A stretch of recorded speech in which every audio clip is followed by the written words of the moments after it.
बिस्मिल्लाहिर्रहमानिर्रहीम, अस्सलाम वालेकुम। Welcome to my channel life with Sahar Parvez. कैसे हैं आप सब? मैं उम्मीद करती हूँ आप सब बिल्कुल खैरियत से होंगे।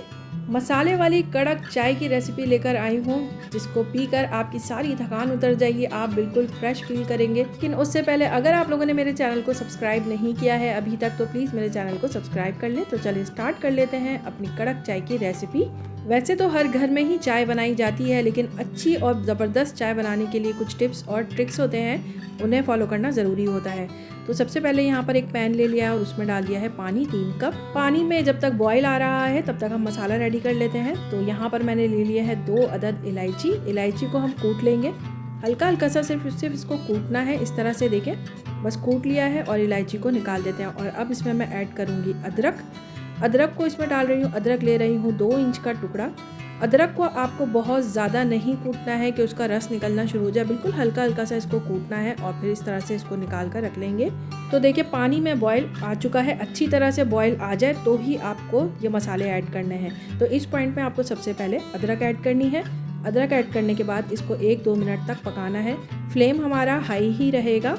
एक अच्छी चाय बनाने के लिए यही चीज़ों को फॉलो करना ज़रूरी होता है कि आपको मसाला कब और किस पॉइंट पर डालना है। तो देखें, जब बॉईल आ जाए तभी आपको अदरक डालना है। 1-2 मिनट पकाना है हाई फ्लेम पर ही।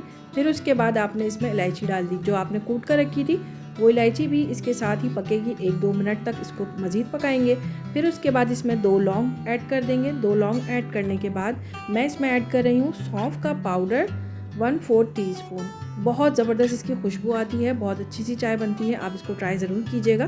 तो बस सौंफ डाल दिया है। सौंफ डालने के बाद भी हाई फ्लेम पर ही इसको हमें कुक करना है 1 से 2 मिनट। फिर उसके बाद इसमें ऐड करेंगे हम चाय की पत्ती। 3 टीस्पून मैंने लिया है, आप अपनी पत्ती के अकॉर्डिंग इसको यूज़ कर सकते हैं, यानी अगर आपकी पत्ती ज़्यादा स्ट्रॉन्ग है तो आप उस हिसाब से इसमें ऐड कर सकते हैं। तो पत्ती डालते वक्त भी आपको इस बात का ख्याल रखना है कि फ्लेम हाई होना चाहिए, पानी में बॉईल आ रहा हो उसी वक्त आपको पत्ती ऐड करनी है। पत्ती ऐड करने के बाद आपको मीडियम फ्लेम पर ही इसको कुक करना है, तकरीबन 2 से 3 मिनट तक। 2 से 3 मिनट तक कुक करने के बाद इसमें ऐड करेंगे हम दूध। दूध मैंने ले लिया है 2 कप। दूध ऐड करने से पहले आपको फ्रिज में नहीं रखना है, यानी कि दूध फ्रिज में रखा हुआ नहीं होना चाहिए, रूम टेम्परेचर पर होना चाहिए और एक दफ़ा बॉईल किया हुआ होना चाहिए। क्योंकि अगर आप इसमें फ्रिज से निकला हुआ दूध ऐड कर देंगे तो चाय का टेस्ट हो जाएगा ख़राब। तो इसीलिए आपको रूम टेम्परेचर पर दूध पहले निकाल कर रख लें, फिर उसके बाद ही उसमें ऐड करें। तो अब इसमें चीनी ऐड कर लेते हैं। चीनी मैं ऐड कर रही हूँ 3 to 4 टीस्पून। आप अपने हिसाब से कम या ज़्यादा कर सकते हैं। चाय में चीनी मुनासिब ही अच्छी लगती है। मुझे ऐसा लगता है कि ज़्यादा मीठी कर देने से चाय का अपना टेस्ट नहीं आता, सिर्फ मीठा मीठा सा लग रहा होता है। तो बस देखिए, सारी चीज़ें ऐड करने के बाद हम इसको चाय को फेंटेंगे। चाय को फेंटना बहुत ज़रूरी होता है, इससे पत्ती के अंदर का कलर और कड़क होती है चाय।